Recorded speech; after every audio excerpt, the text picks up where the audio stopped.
என்ன? மெஷரை க்ரியேட் பண்ணுறதுக்கு இப்போ வந்து டோட்டல் சேல்ஸ் நான் கண்டுபிடிக்க போகிறேன்னா equal to function name, data source name, அந்த ஸ்கொயர் ப்ராக்கெட் உள்ள நான் என்ன கண்டுபிடிக்க போகிறேன்றதும் அது.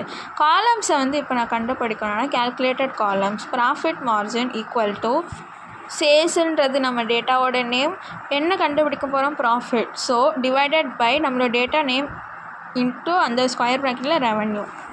டேட்டா ரெஃப்ரெஷ் பவர் பிஐயில் எப்படி ஒர்க் பண்ணுது, அப்புறமேட்டு என்னென்ன ஆப்ஷன்ஸ் வந்து ஷெட்யூலிங் டேட்டா ரெஃப்ரெஷ்க்கு யூஸ் ஆகுதுன்னு பார்ப்போம். மேனுவல் ரெஃப்ரெஷ்ன்றது ஹோம் டேப்பில் இந்த ரெஃப்ரெஷ்ன்னு ஒன்று இருக்கும், அதை நம்ம கிளிக் பண்ணால் நமக்கு கிடைக்கும். ப்ரோ யூசர்ஸ்க்கு மட்டும்தான் இந்த ஆட்டோமேட்டிக் ஷெட்யூல் ரெஃப்ரெஷன் ஆப்ரேஷன் அவைலபிள். ஆட்டோமேட்டிக்கான இது வந்து ஆட்டோமேட்டிக்காகவே ஷெட்யூல் ஆகி டெய்லி இல்லைன்னா வீக்லி அது வேலையை பார்க்கும்.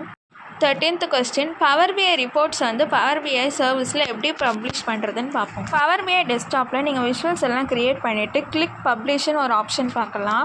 அதை கிளிக் பண்ணிங்கன்னா சைன்இன் டு பவர் பிஐ அக்கௌண்ட்டுன்னு வரும். அதில் வந்து ஒர்க் ஸ்பேஸை செலக்ட் பண்ணிவிட்டு இப்போது அந்த ரிப்போர்ட் வந்து பவர் பிஐ சர்வீஸில் அவைலபிளாக இருக்கும். அதை வந்து நம்ம ஷேரும் பண்ணிக்கலாம், கொலாபரேட்டும் பண்ணிக்கலாம்.